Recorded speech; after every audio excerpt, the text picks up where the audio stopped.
NFL draft is in the books. We have got all the facts and figures, everybody getting selected. We congratulate all the young men who got picked by various 32 NFL teams. And I was talking this morning with the administrator at a conference, at one of our major conferences here, college football, and we're kind of trying to figure out if there's anything college football could do that could not even forget duplicate, that's impossible, but mimic or something the promotional aspect of the NFL draft. 775,000 people went into the NFL draft in downtown Detroit over 3 days. More than 750,000 people. That includes me. My wife and I went Sunday to walk around, look at it. There were many more people who didn't bother going in or couldn't, because on both the first and second nights of the draft footprint, like they had an area cordoned off and you had to go through like a metal detector and you had this app and that's how you kind of got in. The first night of 275,000 people, the second night of 230,000 or second day, they had to stop letting people in at like 6:30 before the draft even began. So many more people just hung out downtown Detroit. I don't know what the total number is, but probably over 1 million people went to this thing, either got in or didn't. 34.3 million people, unduplicated, watched the first round. That's an insane number. 34 million. Bigger than any college football game. More people watched to see where the college players were going to play next than the actual college players playing. By significant number. Now, granted, the NFL draft deals with all the teams. They deal with all the players, where the biggest games of the year is, Michigan, Washington, or Michigan, Alabama, or I guess this year, Michigan, Ohio, I don't know, whatever those would be the biggest games, right? This attendance was 30% basically bigger than the old record, which was Nashville in 2019. I said the other day, Detroit was uniquely perfect for this event because many more people live in Michigan, in Detroit than Nashville, Metro Detroit. There's all these cities around Detroit that are easy day trip. Toledo's an hour away. Grand Rapids is 2 hours. Lansing's an hour, like some decent small and mid-sized cities. There's all these people that can just come in. Canada, Windsor, Ontario, people coming in from Canada. So, and it's a city that does not get 7 million. It's not LA, right? That's like, oh, another event. Who cares? All these people are football fans and the Lions are winning. So yeah, kind of a perfect storm, but still, this is an unbelievable promotional event for the NFL. And it is an event that centers on absolutely nothing. 13 players showed up and shook hands with Roger Goodell. Other than that, a guy stood behind a podium. Somebody stood by, a man or women, actors, singers, players, former players, kids, everything. The governor, like everybody announced a pick. And that was it. This country is football mad, and college football is part of it. But is there anything that college football can do? Because it is a poorly run operation. It has no central authority. It does things like kick a title game off at like 9 p.m. Eastern so the East Coast can't watch the end, or only the most dedicated, because some guys who run a parade in California want to time their game around a sunset, right? When you run a sport like that, you don't get this. The NFL, that don't happen. They change the sun. But college football is a disorganized mess. I kind of like it, a disorganized mess. It's part of the charm that it's a disorganized mess. But there is some unbelievable marketing opportunity or fan event, because this was exciting for people. Like, people were really excited to be there, even though nothing was happening. And I think college football fans are desperate for, I mean, we go to spring games in insane numbers. Colorado is getting criticized for only selling 28,000 tickets on Saturday in a snowstorm when it's now a bad thing to only sell 28,000 for a practice. Not as dedicated as the Dogs. Okay. No, we're not. So college football fans will do stupid things like we would watch this. Is there anything, Pat? Is this just, can college sports ever put on events like this that create excitement and an event to the off season in these kind of numbers? It would require coordination and cohesion, and those are two things college sports does not have. The conferences would have to agree to work together. They would have to get television partners who would work together. They would have to take more control of their calendar. All these things that they have been completely unable or unwilling to do. But could you imagine, if the conferences got together and asked the top 50 recruits in the country to all come to one place, St. Louis, Missouri, or something, Kansas City, Chicago, Indianapolis, and announce their commitments one at a time on live TV, not in December in the middle of everything else, but in February. And you had a signing day that was actually like a show like that, especially if you could get them to keep their commitments quiet that long. That would be the problem. Of course, people would be jockeying for scholarships. But if you could turn signing day into a coordinated event like that, I think you could do so. I mean, signing day, we've seen it be huge in February, right? Before. You could make it bigger. You could do more with it. But again, coordination and cohesion would have to go into it, and cooperation. And I'm not sure that's going to work. Well, we've talked about it, I think, on the pod before, but a college football draft, SEC Big Ten draft of some sort of high school and maybe transfer players, you would think would draw a pretty significant audience. I don't know if it would draw what the NFL. It probably would never draw what the NFL was drawing, but there is a sense among plenty of athletic administrators that part of the issue with the current landscape of college athletics and the current model is recruiting. Is everything goes back to the recruitment of players, and so if you had a draft, then that would eliminate recruiting and eliminate all these other things that go along with recruiting. And so, I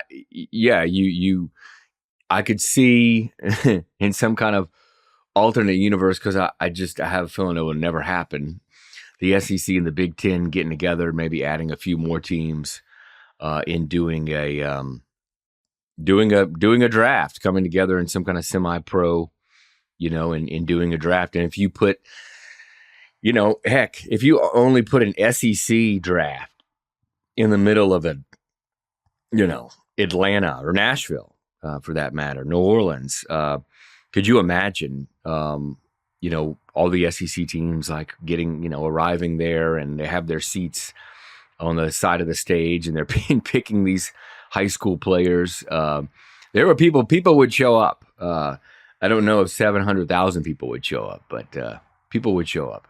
So obviously this is a great idea that is virtually impossible to happen. But holy cow, would that be dramatic? Because it would be the players picking the teams. Mm-hmm. So, and you would not be limited. It'd be like you could just keep racking off draft picks. Yeah. I mean, Alabama after Alabama after Alabama. Right. Like, congratulations, Chicago Bears. You got Caleb Williams, you got Rome Odunze. You're pretty happy. Now sit tight and be quiet for a couple hours, and we'll get back to you tomorrow. And you could have guys switching. You know what? The last three dudes went Alabama. I'm going to Alabama. Hat flips at the end. The crowd could be throwing money shooting like money cannon at them. You could have like a bidding war going on right there live. I mean, you had 275,000. Now they had fans from all over, But like on TV, they make it look like there are all these other fans, and there are fans from every team, no question. When you saw the whole crowd, but the NFL gives inside that pavilion is very that's the studio, and they get 15. I think it's 15 tick spots. Each team sends their super fans, so that like in the middle of a Saturday afternoon when they go to the whatever, the Houston Texans are making pick number 242, they can shoot a camera and it looks like there's 15 Houston Texans fans, a crowd of Houston Texans fans that are still sitting there on Saturday going crazy excited over this pick. We got a linebacker from Southern Miss. We're in. Yeah. Right. So they staged that. But out in the crowd, there's all sorts of different jerseys, but they're mostly were Lions fans, as you'd imagine, and there'll be Green Bay Packer fans next year and Kansas City last year, whatever. Imagine if the Lions fans could be like hucking money at the picks and be like, Roma Dunze, do not go to Chicago. Late bid coming in. We could use a wide receiver right here, can win the Super Bowl, right? So what a circus. There'd be fist fights. It would be, I don't even know if this would be, you'd have to pen off each SEC fan base. Great TV. It might get more than 34 million. Once you get them all mixing it up. Get an octagon in the middle, like a couple old boosters from Egg Bowl. The Egg Bowl gets violent. Yeah. There's a 4-star wide receiver from South Panola. He's up there. Yeah. He was coming to state. Well,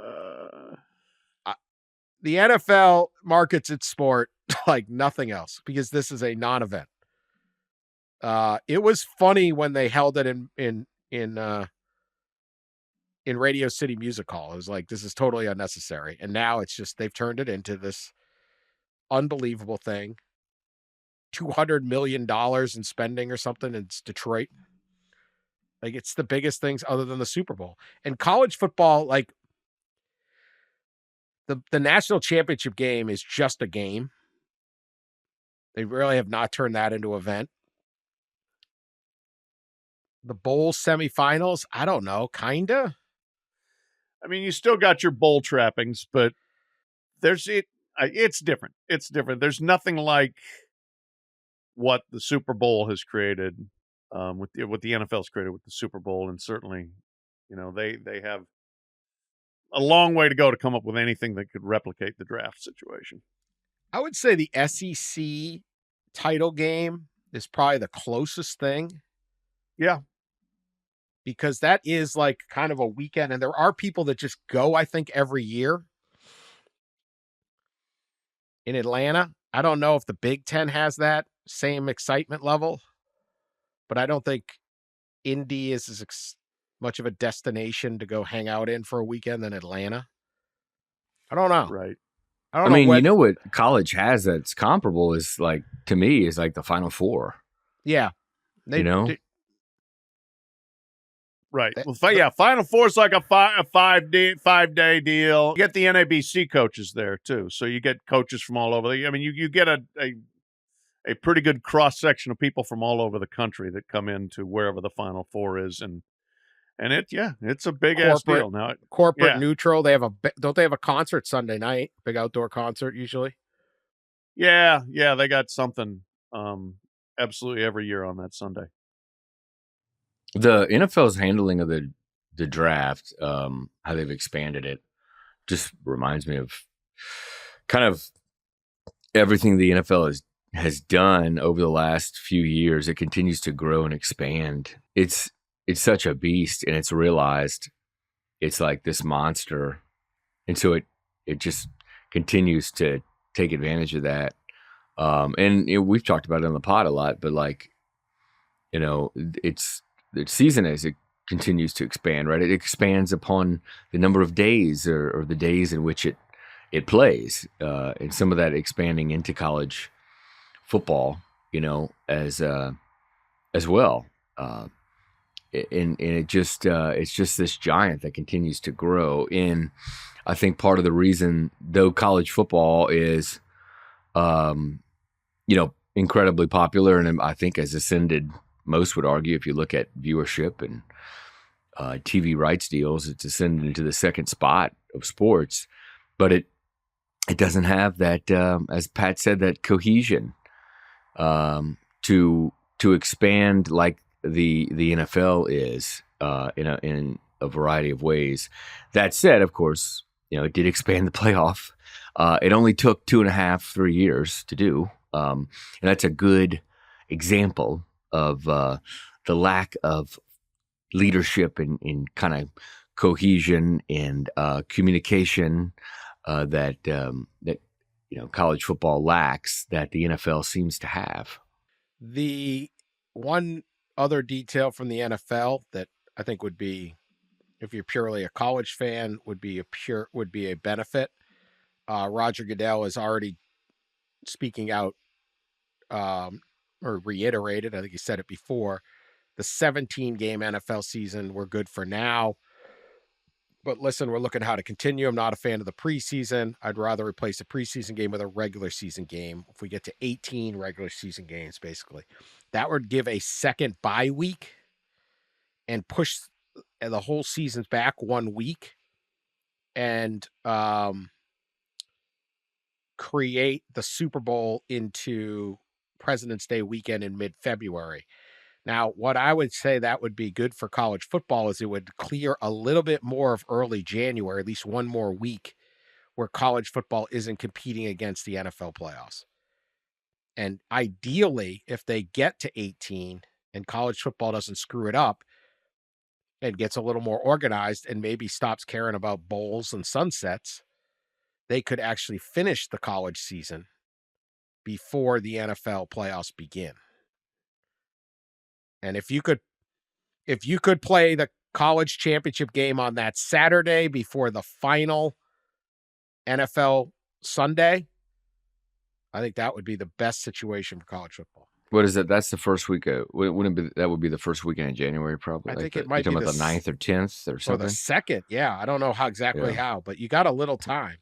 Yeah, right now the way the schedule works, right, it's been pushed to like basically the 3rd week of January, college's national championship with the expanded playoff. And I was at CFP meetings last week in Dallas, and that was certainly a topic. Is the NFL right now, the way the expanded college football playoff schedule would work is the opening weekend, the first 4 first-round games that are played on campuses would be 3 of the 4 at least would be going up against the NFL that 3rd Saturday in December.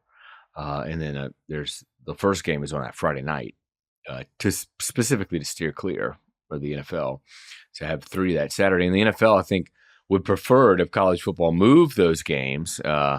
But as Bill Hancock told us last week in Dallas, that's not the plan. But the ideal world, and this was something talked about at length last year, is you move up the college football regular season and you start in week 0, right? And then you move everything up, including conference championship games would fall then on Thanksgiving.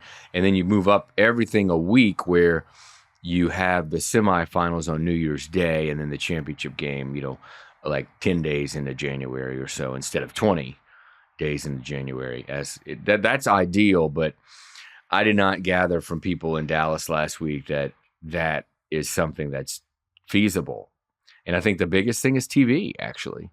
I think TV prefers the rivalry weekend to be on Thanksgiving weekend. And that would be hard to move in just for fan bases and historic purposes. But, your big media partners want that weekend full of games, right? And not just 10 championship games. Historically, it was that way. They finished before Thanksgiving. Yeah. That goes back. Recent history. Yeah. 70s or 60s or whatever it was before, right? Yeah, I was about to say, when did this happen? Before I was born? Before when they went from 11 to 12 games, whenever that was. Yeah, right. It's not that long ago. Yeah. No, that was that was early 2000s. Maybe they started doing that. I want to say. Then they moved the game, and people said that's weird, and then obviously I think it makes sense to be after, but the students aren't on campus. That was the big thing, because the students go home for Thanksgiving, and it takes the students off campus. So before, it was the Saturday before Thanksgiving was the rivalry Saturday. They didn't brand stuff then. I'll say this just quickly, and Pat, you may have some more thoughts, but one of the problems with college football is it's so slow and so disorganized, and it delays and delays and delays. If they had done this playoff like they should have originally, they would have claimed those Saturday nights in December, like those Saturday nights as their time, and the NFL would be far more hesitant to just go grab it. But the NFL in recent years has expanded out its offerings into every window it possibly can, because the college football is standing around doing nothing, twiddling their thumbs, arguing about Lord knows what, even though the inevitable are coming. So some of these problems college football has, or many of them, are self-inflicted, because no one could agree on anything, and they were all fighting over dumb stuff that can't even remember what they would be. Dan, I was going to ask, when in your discussion with this administrator, did you all have any other ideas other than signing day / no? Okay. So. No, I was going to take your guys' idea and then present it as a consultant work. Oh, okay. Hope no one notices. Yeah. Figured no one. I'm glad we charge him $100,000. That's pretty much the way they do it in college athletics. Yeah. Let's pay a consultant $100,000 to tell us what we already know. Yeah. Do a background check on this coach. Oh, you missed the fact he didn't actually graduate from college? Oh, good background check there. His 3 DUIs, two wives. Oh. 2 wives simultaneously? Yeah. But his agent paid me off. Oh, all right. No. I know our search firms are beyond reproach, Ross. Beyond reproach. Right. Before we get to all the draft picks, Michigan and all these other schools, Ross, you were at playoff meetings. Is the other big concern, you wrote about this on Yahoo Sports, excellent column, rematches. They've now expanded the season, the league so much, that there are lots of rematches possible in the playoff field. And what are they going to do about it? Yeah, the most kind of interesting thing about the CFP meetings in Dallas were at the end of the meetings, where there really wasn't much news except some stuff on Army Navy that I can mention later, but was an bracket exercise that the commissioners did. And they used old rankings to apply, or they used the 12-team format, applied it to the last few years or so, which I think a lot of people have done. Everybody can kind of do it the way the formula is, and you just apply it to the previous seasons. And what came out is what's been pretty obvious the last couple of years when I've crunched the numbers and applied the old format, or the new format is a lot of rematches. Yeah. Not just in the first round, but a lot of rematches in general. And you can't prevent rematches in the quarters and semis and championship game. You're going to have them. We've seen them in the 14 playoff. We've seen them in the BCS, but you can avoid it in the first round. The NCAA tournament NCAA tournament selection committee has I believe a protocol of avoiding conference games in the first round. The college football playoff doesn't have that, at least not yet. That they doesn't have a protocol to avoid conference matchups in the first round. However, the CFP selection committee ranks the teams is how they'll be seeded when you plug it into the format. So that's something that just came up. Not only did the commissioners have the bracket exercise, but we did. But a handful of media who were there got invited into the room and got to do the bracket exercise as well. And that's something that there's a few issues that will emerge in the 5+7 kind of format the next 2 years, but that's certainly a really glaring one, is that you will have rematches. So if you applied the 12-team format to the last 10 years of the CFP, I believe you get 8 conference versus conference matchups in the first round. Almost every year you have one. You get 7 actual rematches of a previous game in the season, I believe, something like that. Well, this would again fall into the category to me of self-inflicted problems. You expand your league to 18. Oh, we're going to need more bids because we have 18 teams now. Expand your league to 18. Oh, we can't have rematches. Yeah, this is you want to make a conference that big, you bring on some of these complications and issues. So I don't, if I were the playoff people, I would just say, look, this is the system you guys created. We're going to have rematches. We're going to deal with it, as opposed to like trying to break the bracket or change seeding or mix things up significantly enough that you just to avoid those. And yes, it's done in basketball. There's 68 teams. There's a lot easier ways to avoid head-to-heads than with a 12 team. And you're trying to avoid a 6 and 11 from the same conference playing each other in basketball. That's much easier done when you have 4 regions than when you have 12 teams total. Yeah, moving somebody from, because they do that 1 to 68, right? Yeah. And if you're even if you're the 3 seed, they'll move. They'll move guys around. Let's say you're 9. It's in a 68 field. It's easier to get moved basically to 11, or move up to 9 and have a hard, like, just the way that thing works. I agree. Once you ideally, if you could trust everything and trust all the process, you'd say, look, let's try to avoid them. If it's close, but once you get into that, you're opening yourself up to, incredible screams. Again, go hockey, one computer formula. Bring the computers back, Dan. They rig those up too, though, the NCAA hockey tournament, because people will host. So they'll move people around. So there's no good way. But your problem is you expanded, and now you're dealing with it. And the real downside will be when Oregon and Ohio State play in a Big Ten title game, right? And let's say Ohio State wins and they're the 2 seed or 3 seed, and Oregon falls to 10 or whatever. I don't know. I guess you have a buys, whatever. Maybe that'll help. We won't have that conference championship rematch 1 week later. So that's good. The automatic buys the bye takes that out. Prevent that. Yeah, at least that's preventable as a conference championship game rematch. But like if you for the most part, I guess, yeah, it pretty much would, yeah. If you applied the bracket exercise the media did was for 2022 rankings. So we applied the CFP 12-team format to a 2022 ranking, and the rematch that stood out was Penn State at Ohio State. It would be 11 seed Penn State was at 6 seed Ohio State.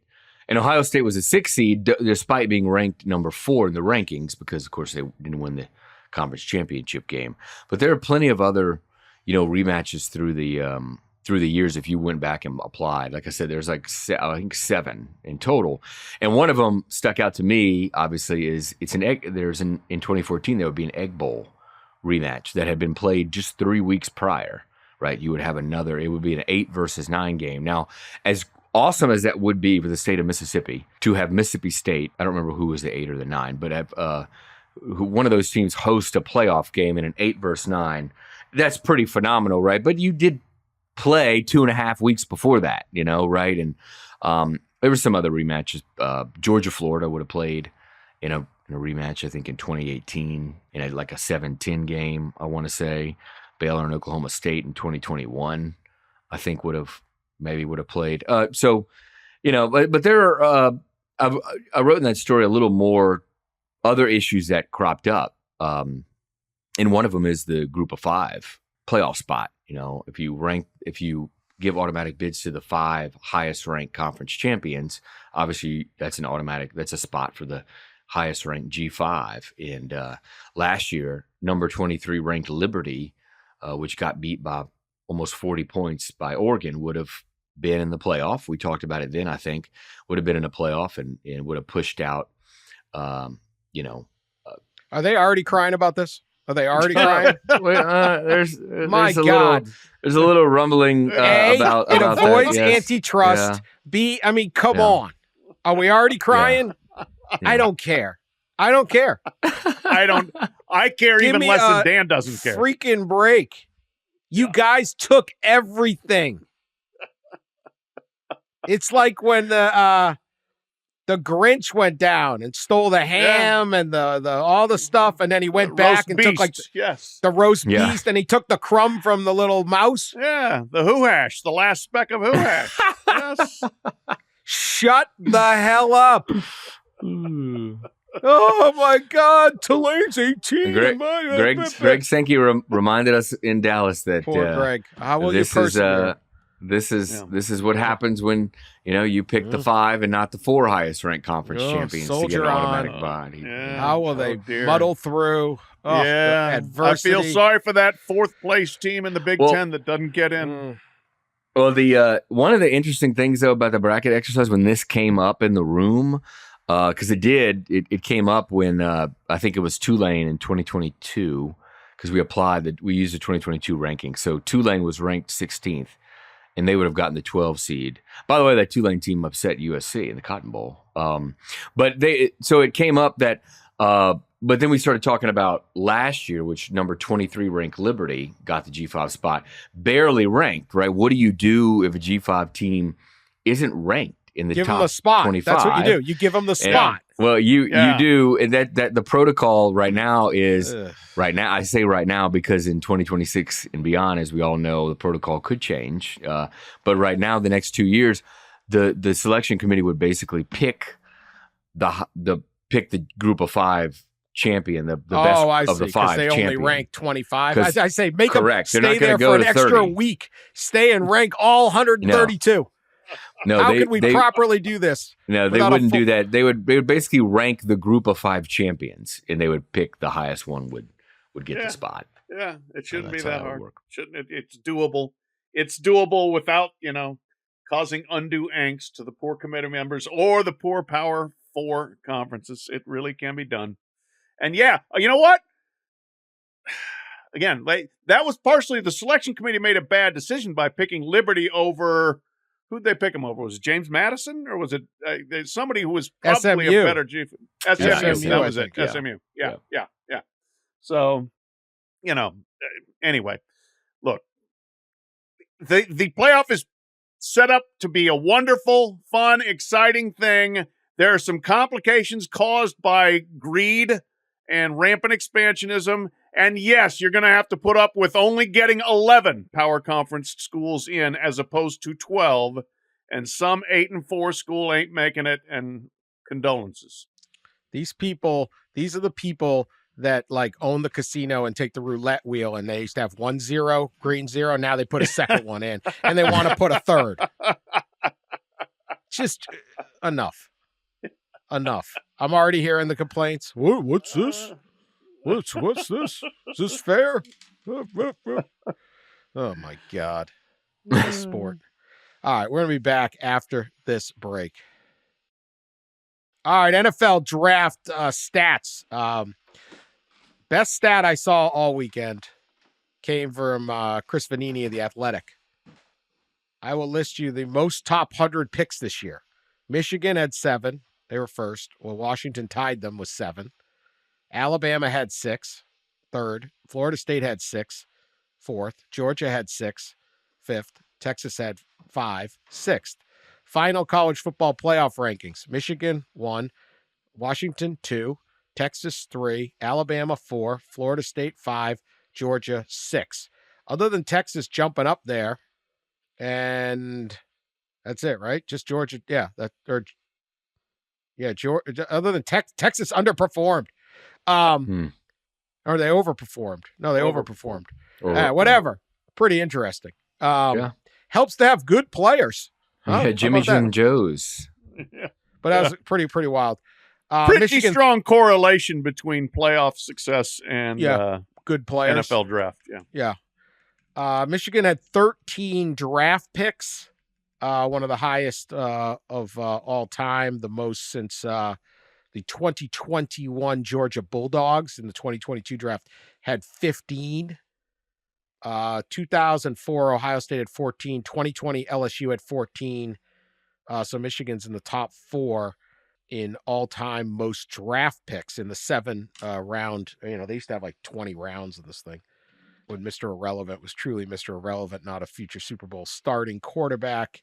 Well, in Michigan, Dan probably had. I mean, it would take forever to crunch these numbers, and it'd be maybe impossible. But they probably had the most draft picks for a single team, based on those draft picks recruiting rankings, right? Like they probably developed the players, the group the most. I mean, because you talk about LSU and the Ohio State classes, the Georgia classes, all those kids are like 4 and 5. I mean, most of them are 4 and 5 star ratings, right? I mean, I don't know Michigan's class, but I'm assume some of those guys they were like 8, were 3 star, 12, 2 star, or something. Yeah. Oh yeah, all of them, almost all of them. I think they had 2. Didn't there were only 5 stars last year? Where J.J. McCarthy was sometimes a 5 star. Donovan Edwards was, and Will Johnson, who's still on the team. And Johnson will be a top 10 pick next year. Graham, their line. I mean, they got a future. Michigan's going to end up with over, 25 something picks on that team that played. It was an excellent team. Now, it was always the biggest reason why they won. And they had all these guys. Harbaugh did an unbelievable job scouting and developing. I don't think any question. You look at a Mikey Sanders still going, I don't know, just early in the second round stuff. Now, the difference between that Georgia class and this Michigan class, very impressive, 13. But Georgia had the number 1, 13, 22, 28, 32nd pick, 5 first rounders amongst their 15. Michigan had 1, J.J. McCarthy. Yeah. They had, and I think, were Georgia's all defense? All 5 of those guys? All 5 defense. Then they had, it was Trayvon Walker, Jordan Davis, Quay Walker, Devontae Wyatt, and Lewis. How do they say Scene. Yep. And then they had 3 more top 100 picks: George Pickens, James Cook, and Nakobe Dean. Michigan had a bunch of top hundreds though. McCarthy, Chris Jenkins, Sandra Still, Junior Colson, Blake Corum, Roman Wilson, and Zach Zinter. So they had 7 top hundreds there. So the Georgia's class is more top heavy and more players and all that, but loaded run by the Wolverines. And it's very interesting that they did not do that with, I don't believe they had 1 class ranked in the top 6 of the composite recruiting rankings. Yeah, that's where they're a little bit of a trend breaker from the Georgia-Alabama reign of terror, where it's just, we're going out and getting a bunch of 5-star dudes, and then we're going to beat you with them, and then they're going straight into the draft in the first round. Again, Michigan got a bunch of guys drafted, but a lot of second, third, fourth round, They have very good players, and a lot of those guys will have long NFL careers and do fine, but they weren't, people were not trading up in the first round to get Michigan Wolverines this year. So it's interesting. I think, didn't Harbaugh get Junior Colson second round? He did, and then he sang "Hail to the Victors," and it's really, what a voice he's got. He's got the exact singing voice you'd expect. But, do you think you'll get the NFL guys to sing for "He's a Jolly Good Fellow" after games? Or do you think that's going to get left at the college level? That might want to have to stay in college. But, Harb's had his pick of a lot of Michigan guys there in the second round and took Junior Colson. Now, that might be to fit a need, but the Chargers had a lot of needs, I'm pretty sure. So, an interesting selection there, I thought, from Harbaugh of Junior Colson about who he really valued as a next-level player. So 2018, 19, and 20 would be the 3 recruiting classes. Well, guys are playing like 14 seasons now, but generally speaking, would be it. They had the 2018, their class was ranked 22nd in the country, 24/7 Sports composite. 2019, they were 8th. In 2022, 2021, they were 13th. Yeah, it's got to be the most players drafted on a program that signed the least amount of top 10 classes. Yeah, to your point there. And Washington, same way. So even. This sport is changing in how you can develop these teams, because Washington didn't have any good recruiting classes either. No, whatever they were ranked, I don't know. The 2019 class they signed is absolutely ridiculous in retrospect. at the time, nobody was talking about it, but that was all these guys on this team, plus Puka Nacua, who was like NFL Offensive Rookie of the Year, the UCLA first-round draft pick. Right. Yep. He started at Washington as well. They ended up with 10 picks drafted this year. Chris Peterson did some work in 2019. Yeah. I wonder if he wishes he stuck around. Yeah. Coach these guys, man. 2024 picks by drafts, picks by conference. SEC leads the way, 59 per usual. Pac-12, 43. Big 10, 42. ACC, 41. Big 12, 31. The Independents had 8. Sunbelt, 6. American, 5. Conference USA, 3. Mountain West, 2. And the MAC had 2. 43 for the Pac-12. A team in the national championship game. Humming programs at Washington, Oregon. They had the number 1 overall pick in Caleb Williams. We talked last year about how exciting the conference race was and how big the games were. I think the greatest what if in college sports history is going to go down as what if the Pac-12's TV deal was up now, not 2 years ago. Could they have fetched the amount of money to keep everybody home? It's a massive what if. Massive. It is. Changes everything. Yes, it does. I mean, given, the trajectory of the key programs right now is phenomenal in that league, but it's too late. It's gone. It's timing, luck, and then bad foresight, bad leadership. That certainly factored in as well. But good Lord, because those football programs out there, they were so fun to watch in 2023, and they should be going forward as well. It's mind-boggling, really, how this has all turned out. Well, I think it was September 2022 or October 2022 when they, the presidents, the board of the Pac-12, each university president, turned down the ESPN's offer, which would have been around, on par with, what the Big 12 is getting and not that much lower than what the ACC is getting for a TV deal. And they turned it down and waited and practiced patience, we heard. And as they waited, right, then a month later, the Big 12 did their TV deal and got in the market quickly.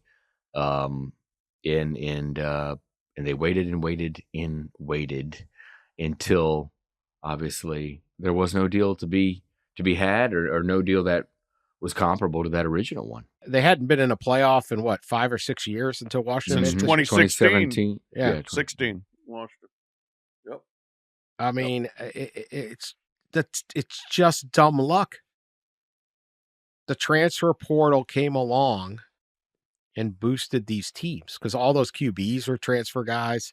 Said Washington hits this epic recruiting class that no one saw coming because the guys weren't 5 stars. And I'm sure the Pacific Northwest and stuff is not scouted the way it is in the Southeast by the recruiting guys, understandably. I mean, if you're looking for play, you're not combing through every,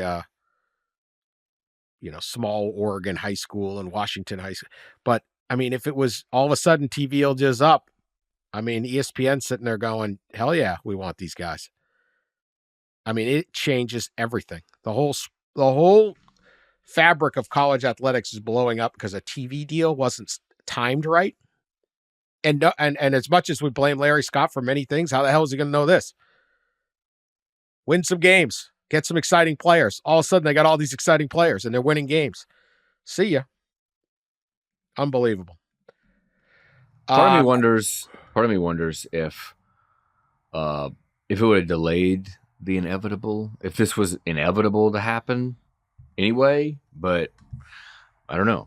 I would have taken that delay because I think if we don't know how we just said, like, it's a different way of getting players now. And what is the playoff going to do? And all the different changes, maybe more conferences is, like the Pac-12 would be able to maintain this because it's no longer about, I need to be able to recruit a bunch of top 5 classes or something I don't know. It's probably inevitable, but we'll never know. And I wish we did because I'd rather have the Pac-12 around. briefly, 11 FCS players were drafted. Now, the 10-year average is 13.9. And there were 10 last year. There were 20 the year before. It's all over the place. There were 2 years. There's a 5 and a 6. 1 year, only one guy got drafted out of FCS. So we're wondering if the transfer portal will just wipe out FCS draft picks. Not yet. Oregon State, Damien Martinez is a really good running back. 1,185 yards, 9 touchdowns as a sophomore for the Beavers. One of the most coveted guys in the transfer portal. Headed to the U. Mario Cristobal continues to load up on talent. NIL's working down there. Also, Miami's working. That's right. Yeah. Miami. Hey, we talked about it like maybe a couple years ago, right? Miami sets up in this new world. It should, right, be this recruiting power like it maybe was back in the 80s and 90s. Yep, should. We'll see. I mean, again, they've put it all in place, right? They've got the natural recruiting area. They've got a very high-level recruiting coach. They've got active NIL. And their record the last 2 years is 5-7 in 2022 and 7-6 in 2023. Time for Mario Cristobal to get it done on the field. By the way, they picked up Houston receiver Sam Brown is who they got. And of course, they got Cam Ward. They're just plucking the poor Pac-12 apart there. It's pretty good. That's a pretty good offseason. Only the Bears got better offensive talent than the Hurricane. It's pretty nice. But take a knee. Watch the clock. 40 seconds between plays. If there's only 35 seconds left, take a knee. You win the game. It's math. There's Miami's an excellent school. Very, very hard to get into. Many smart people over there. They can help you with the clock, show you how it works. One click turns around. Let's just do that. That was, by the way, at that point, Miami they were 4-0 at that point, ranked. I mean, you don't screw up that game. Who knows? Maybe things might have worked out differently last year. Nebraska had their spring game. As you know, nothing like spring game stats. I cannot wait to see. But no, I watched the highlights. Dylan Raiola, oh my. Okay, 16-22, 239, and 2 touchdowns. But he threw a fade for a touchdown that they could show when he's picked number 1 overall in the NFL draft show. He threw a 64-yard absolute dime in stride to Jalen Lloyd. At another point, this is a true freshman. It's a spring game. Clearly, he means he's going to Canton. Get the gold jacket. But I'm just saying, in terms of spring game highlight passes, I think Go Big Red is understandably fired up. Like, whoa, we haven't had anything like that around here in a while, if ever. Yeah, that's intriguing. And yes, how fast can you fast track a true freshman? We'll see. Matt Rule, I think, is probably pretty pragmatic about that sort of thing. Although he did somehow choose to start Jeff Sims last year, which was not a great decision. But look, anybody has got to make them better than they have been at quarterback. I mean, they finished the season scoring 17-10, 17-10, lost all 4 of those games. Had 1, 2, 3, 4 other games where they scored 17 or fewer points. I mean, they were an awful offensive team last year. Turnover ridden, couldn't run, couldn't throw, couldn't do much of anything. And if you just simply take care of the ball to start with and then work up from there, passing wise and pass protection and ball security, it's going to get better. Nothing like a good spring game and spring game performance and spring game stats to get a fan base all fired up and then leave them completely dissatisfied and disappointed after week 3, right? Maybe that won't happen. Maybe it will at Nebraska. But I saw I saw a couple of the highlights of the passes. It's were very good. clear why good. why he's ranked, the number one quarterback, and why teams like Georgia and Nebraska and Alabama were all over him. And this is my thing about, college highlights in general, but the spring game is like, oh, he threw a 64-yard touchdown. You watch it, the guy's wide open and he throws it 5 yards behind him, but the kid stops and just catch it. This was not that. These were nice throws. So whatever that's worth. According to reports, I did not watch these highlights, but Heinrich Harburg, who's did play some last year, the only guy back, also looked really good. So maybe Harburg's your starter, and the crowd is going to be very Raiola friendly.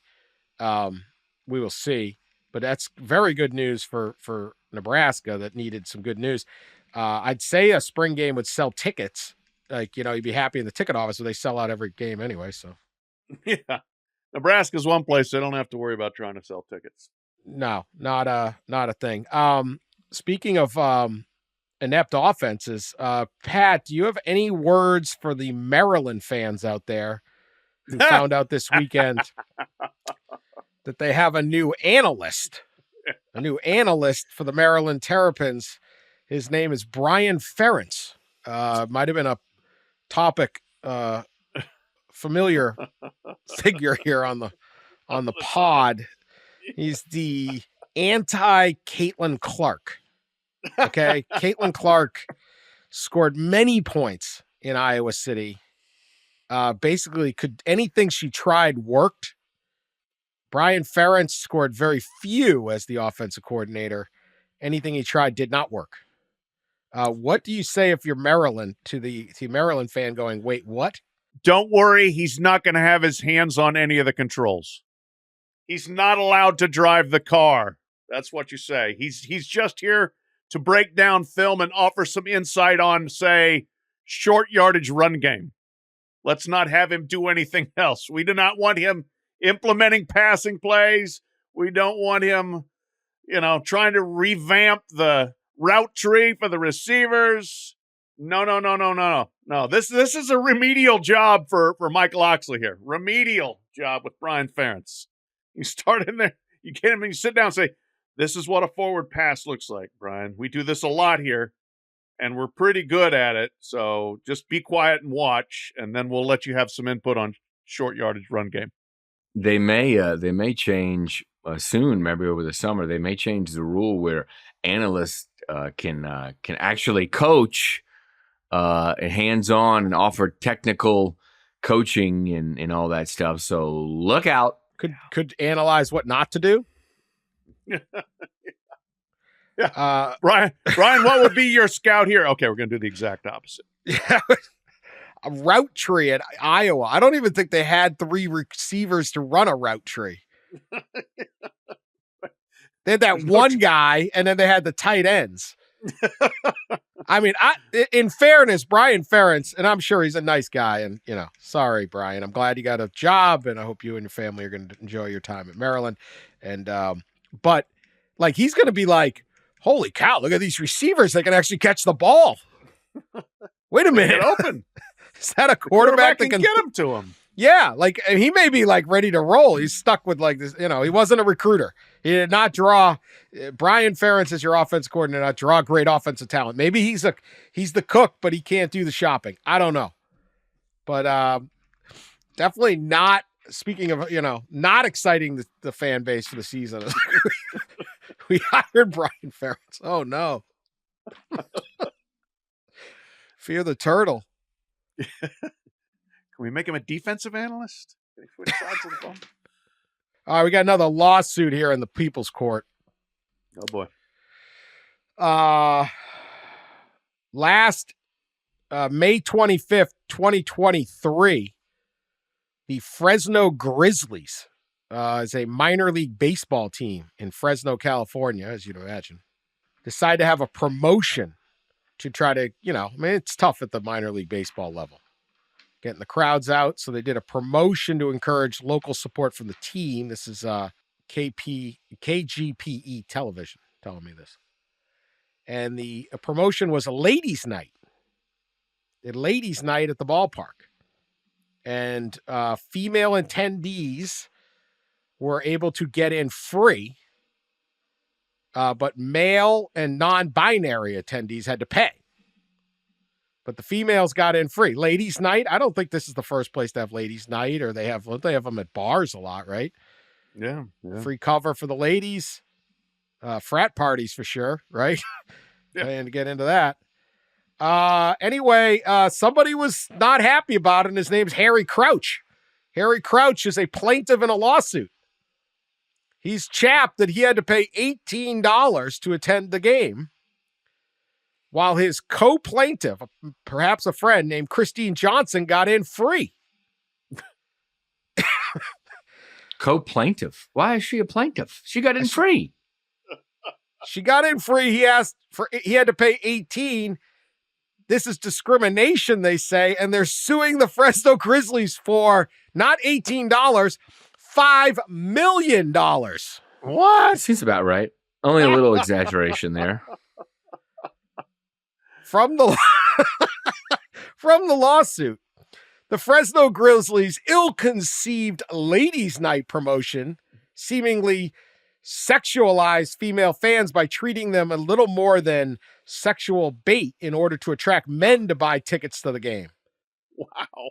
Maybe not. Maybe they just wanted to introduce more women to baseball. I don't know. In doing so, the Grizzlies' male-dominated front office managed to pull off the rare trifecta of sex discrimination, misogyny. I don't even know what some of these words are. Forget it. By treating... Anyway, the fans are unequally treated solely on their gender. There's a bunch of words that I don't know. I need to join a tent protest somewhere to be educated on some of this.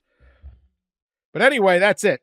They're suing, and they have a legal analyst here. Any business has a lady night promotion where the nature of the promotion is that women can get in cheaper runs the risk of these types of lawsuits, said a legal analyst, Kevin Little, who is an attorney in Fresno. There was a case once where the Blue Angels gave away tote bags for free on Mother's Day. For example, some male plaintiffs sued that they didn't get the free tote bag, and it was discriminated. So apparently there's this. This is being supported by something called, Crouch himself is the president for the National Coalition for Men. I looked this site up, and I didn't get in on this. Never heard of such. No, Technically they're representing us, but I'm like, get over yourself. This is what. All right. This is it. I couldn't go. You had to pay $18 to go to see Fresno Grizzlies. Anyway, Pat Forde, is there a case here? No, there is not a case here. Sorry, Harry Crouch. What a name too, by the way. What, like, just what's going on there? Let's just talk about that. I mean, is this a real guy's name? Is this real, Dan? You changed, Dan, did you get fooled by the internet? No, this is yourvalleynews.com. Well, it must be right. KGPE reporting. Okay, you change a U to a T, and you got something else there. Oh boy.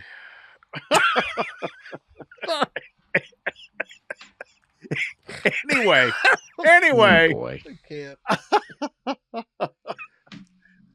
Our guy Harry. Bye. No, like, can't we just stop taking everybody else's inventory? Welcome in these new baseball fans. It's probably more enjoyable atmosphere than a bunch of other guys sitting around mouth breathing, drinking their beer, cussing out the right fielder. Live a little, Harry. Get over yourself. Dan, this case is the epitome of we live in an overly litigious society, I believe. You think? Yeah. Mr. Crouch. The guy is suing for $5 million because he had to pay to go to a minor league baseball team. Also, I'm just, how the and I'm sure it was half empty. Who the hell cares, Harry? Yeah. Oh my God. Where did they get the $5 million figure? That's what I would like to know. The National Coalition for Men are the biggest snowflakes I've ever heard of in my life. What is you're not representing me with this. I'm not offended. They're not my coalition. It's my $18, man. Fresno Grizzlies. All right. Listen, if you're gonna, if this is the coalition for men, let's be on the men's side. Now, maybe you don't care if there's women there. Maybe you already have a wife. Maybe you already have a girlfriend. Maybe you have many girlfriends. I don't know. Maybe you're not interested. Who cares? Let's do something for the guys that might need a little help meeting some women. That's right. I'm guessing the midweek Fresno Grizzly fan that's there probably doesn't have a lot of females in his life. He's not doing a good job putting himself in a place where he might meet a nice young lady. He's sitting there with his scorecard on the first base line, writing down when the shortstop grounds out. Yeah. So, no, yeah. I mean, he's like working Tinder and he's like, finds a match. Hey, going to the Fresno Grizzly game tonight, Tuesday. It's about 115 degrees in Fresno in late May. Would you like to get sun cancer and sweat all night watching minor league baseball? No, I think I'll turn that date down. I mean, the world population is going to dwindle. We got this we got to encourage, do it, hook the other guys up a little bit. And if women want to come and become baseball fans or they weren't going to go, let's get the Grizzly crowd rolling. Forget you, Harry Crouch. Harry Crouch. What in the hell? This is a terrible lawsuit. He needs to sue his parents. Well, yeah. I mean, $18, man. $18 well, you're a dumbass for spending 18 to go to a Fresno Grizzly game then. Yeah, but Reno was coming to town. Big rivalry. If your name's Harry Crouch, wouldn't you go by either Harold or Hank? Probably Harold. Hank Crouch isn't going to work either. Harold Crouch. I don't know. I want to see who won the game.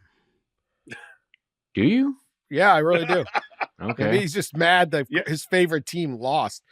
You have the date? Does this guy live in Fresno? Yeah, April. I'm looking it up right now. All right, let's take a bet. Did they win or lose? They took an L. Loss. They did. Stockton walked in and beat Stockton. Oh, well. Oh, no. Ladies' night was the 25th. I'm sorry. They defeat. After okay, so this is a 5-game homestand against Stockton. They went 1-4. Guess which one they won? The players saw all the ladies at ladies' night. Not just coincidence, huh, Dan? They lost 4-3. They lost 6-2. They lost 7-2. They lost 7-5. But on ladies' night, 10-2. Wow. Whoa. Delivered an ass kicking on Stockton. If you're a fan of the Fresno Grizzlies, and I mean this place, look at these promotions. 2 for Tuesdays. That must be the drinks. Is that Thirsty Thursdays? 2 for Tuesdays. They have a deal. What a deal Wednesday. I don't know what that entails. Friday was Fresno Tacos. And Saturday was Cruising Around the World Low Riders de Fresno. I mean, you got a discount if you showed up with that. Oh, Sunday they played also. That's Pickle Palooza. I mean, they're doing something every night. Got to. Good for them. It's Star Wars night. I'm telling you, got to be some of the hardest working people in sports is the promotion department at minor league baseball. Yeah, absolutely. I mean, they got to. I tell people that kids are trying to get into sports marketing. They're always asking me what to do, and I said, go work at one of these minor league teams. Don't go work for the New York Yankees ticket office, or what we said, Nebraska football ticket office. It's been sold out since 1971. Nothing to do. Yeah, right. Go to some single A baseball team somewhere and you're down on the street corner handing things out. You got to look at this stuff. Yeah, they got all of it, man. They got every idea ever. Free the Fresno Grizzlies. Free them Case from dismissed. Harry Crouch. Case dismissed from this garbage organization. All right. Pod dismissed. Dismissed. Yeah, that's right. Talk to you later this week. We'll get to Coach Prime and his big spring game and all sorts of news out of there. Later this week. We'll be back probably Wednesday. Never know. Keep subscribing. Share us on social media. Tell your friends about us, and we will talk to you later.